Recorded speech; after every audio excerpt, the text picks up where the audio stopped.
The room felt as cold as death itself, and the air was heavy with the stench of despair.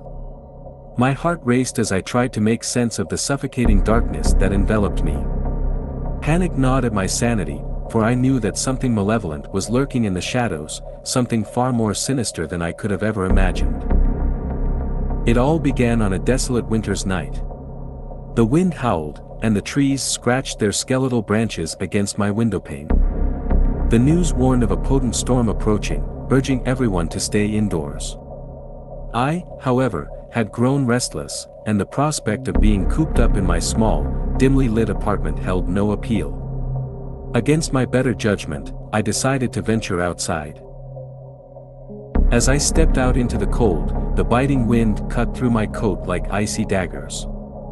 The city's streets were empty, the lampposts casting long, eerie shadows that danced with the rhythm of the storm. It was a desolation that should have warned me to turn back, but curiosity had always been my downfall.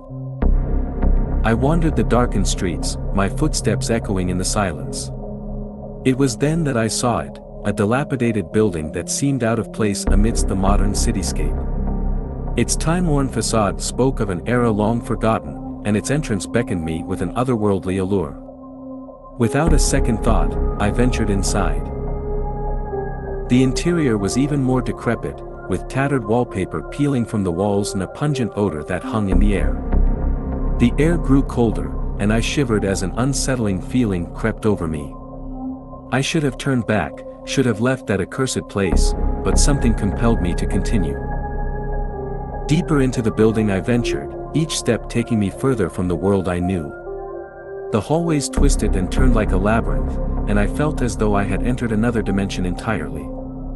I was no longer in control of my own fate, the house had claimed me.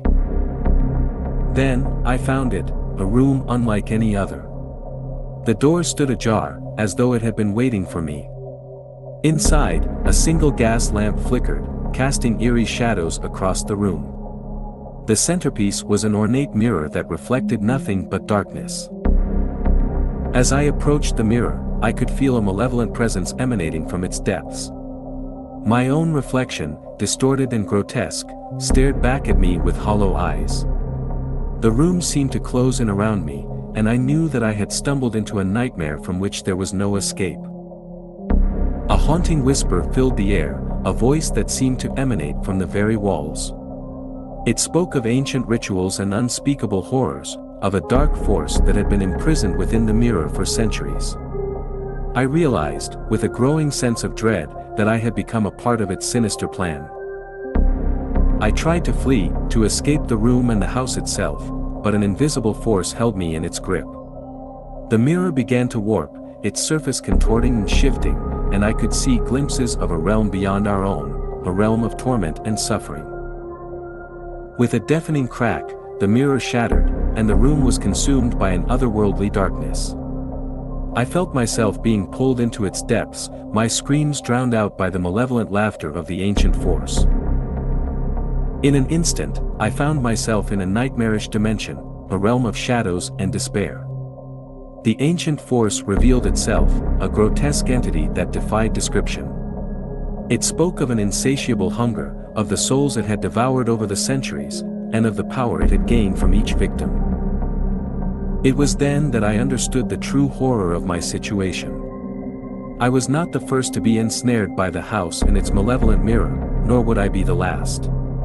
The ancient force hungered for more souls, and I had become its unwitting servant.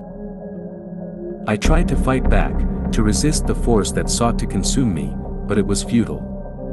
My existence had become intertwined with the darkness, and I was no longer in control of my own fate.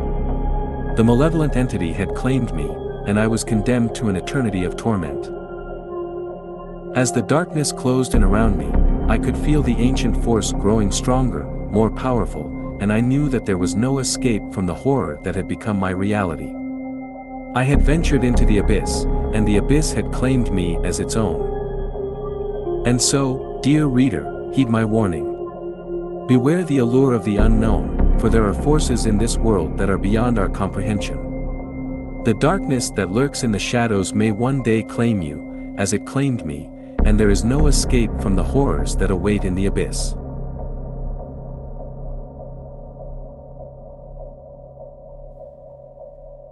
The day we moved into our new house, I couldn't contain my excitement. It was a charming old Victorian nestled on the outskirts of a sleepy town. The ivy-covered walls and the looming tower gave it a certain mystical quality. The real estate agent had assured us it was the perfect place to start fresh, but as I walked through the creaking front door, an unsettling feeling washed over me. The interior was both stunning and eerie. Dusty chandeliers hung from the ceilings, and ancient tapestries adorned the walls. It was like stepping into a time capsule, a place that hadn't been disturbed in centuries. My husband, John, was just as captivated by the house as I was, and our children, Lily and Max, ran through the echoing hallways with delight. The first few weeks passed peacefully. We were enchanted by our new home's peculiar beauty and the friendly townsfolk who welcomed us with warm smiles. But the enchantment soon began to wane. One night, I was awakened by a faint whispering.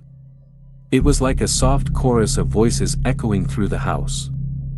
I couldn't make out any distinct words, but it sent shivers down my spine. When I asked John about it in the morning, he brushed it off as a dream, but I knew what I had heard. As the days passed, the whispering became more frequent.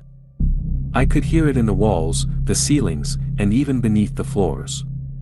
It was as if the house itself was trying to tell me something, but I couldn't decipher its cryptic message.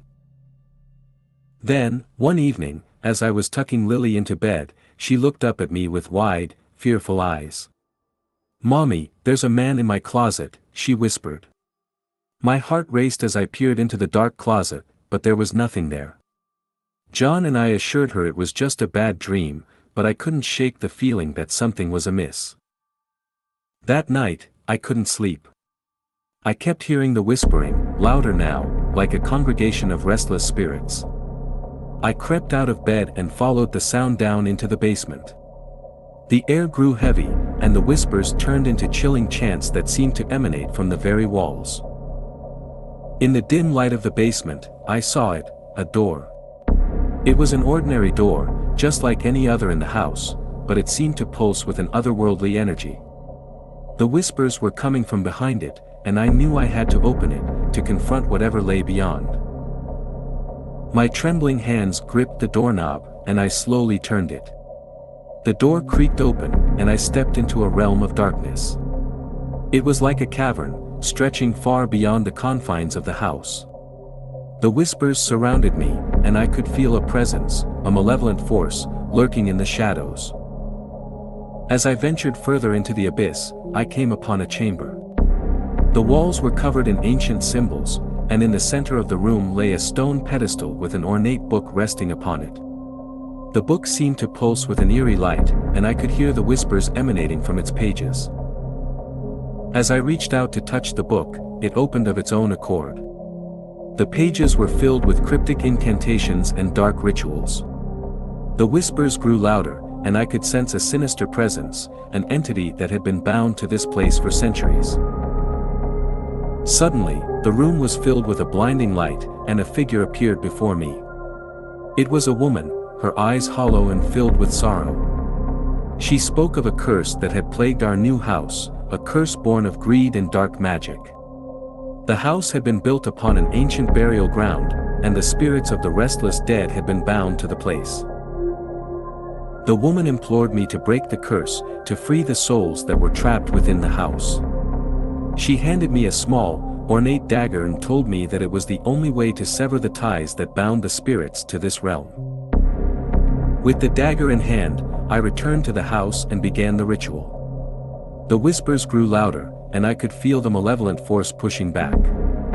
But I was determined to free the souls that had been trapped for so long.